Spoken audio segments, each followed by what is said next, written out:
You know, you've covered these guys for a long time. I made the argument, very rarely does the favorite play with more urgency.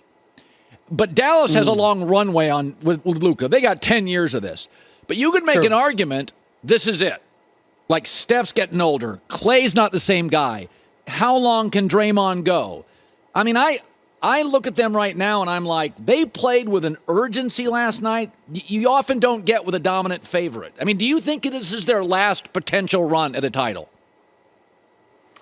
I wouldn't go that far, but I do agree with the idea that the thought that Klay, Dre, and Steph are back, and so we're back to 2015, 2016, is not an accurate one. They do have reinforcements coming, but can Jordan Poole be all of that? And how are you going to make that transition where now he becomes a dominant piece of it and Klay and Steph become more complementary pieces? Is James Wiseman is he ever going to show up? Can Jonathan Kuminga come in and be a defender at the level that Draymond Green was and be an offensive weapon?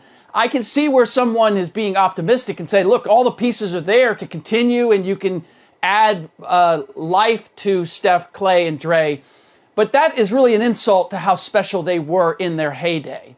And for example, the missing piece, Andre Iguodala, and how vital he was to the last run, and he's not there. So I don't know if it's urgency where, hey, we got to take this opportunity while we can, or simply it's also a matter of how they play. They're going to play at a faster pace than the Dallas Mavericks are, and I think that's one of the great issues facing Luka and the Mavs is that the Warriors just play in a different way than the Phoenix Suns do. That's right. They are much more difficult to decipher and to find the puzzle pieces to slow them down. And that's going to be the challenge. I do think that they are going to rise to that challenge as the series goes on, that this is going to be a competitive series. If nothing else, they're going to be a much different team in Dallas than they were here. This is not an invincible Warriors team by any stretch of the imagination. They have a lot of they have a lot of self-inflicted wounds. Right. But as of right now, as long as the Warriors don't do what the Phoenix Suns did, and I can't underscore this enough, there is nothing more powerful than a superstar scorned. And as long as Draymond doesn't get into Luka's face and start telling him you're not all that, Jordan Poole doesn't start, mouthing off. No, like, they don't challenge Luka the way the Phoenix Suns did. You saw Luka. Luka didn't play with the same absolute fire in Game 1 that we last saw in the Phoenix Suns series. That, to me, is where they have to be smart and not ask for more out of Luka or produce more out of Luka than he's naturally going to give. Yeah. Also, by the way, Phoenix plays downhill. They don't have the three-point shooters. When they're down by 10 late, Phoenix is not a good basketball team. Golden State's often more lethal down late because they take more threes. So Phoenix has a way to play. They got to develop an ability. Milwaukee took a while to figure out how to play from behind, not just downhill. I want to move to the East, and I said this earlier, is that patience may be a virtue, but it becomes cowardice and fear-based if you're patient for too long. At some point, this is not a 401k. Okay, and the Lakers pivot off players and are impatient. They got 8 titles in 35 years. Boston has 1, and it's the 1 year they went and got KG and Ray Allen. And Jaylen Brown's an excellent B+. And Marcus is an excellent defensive player. And Robert Williams is a nice limited big.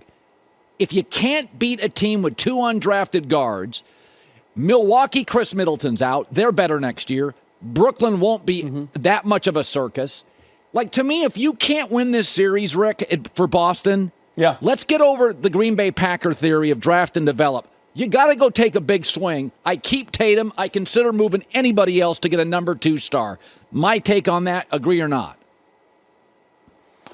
I agree with the idea that if they can't beat the Miami Heat, then there is something seriously flawed with this Boston Celtics group. Now, taking Game 1, not having Marcus Smart, not having Al Horford, I think you're overrating Tatum.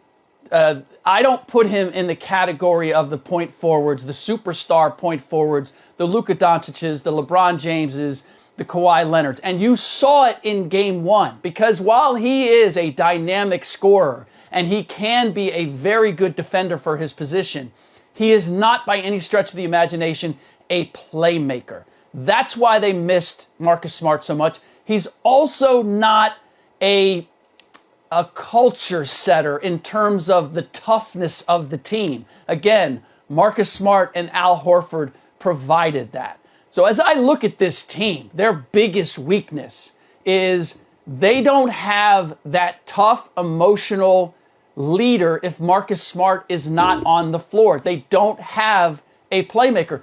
You saw with Memphis, John Morant goes out, you have Tyus Jones, tough, smart, backup point guard, highest assist turnover ratio in the game.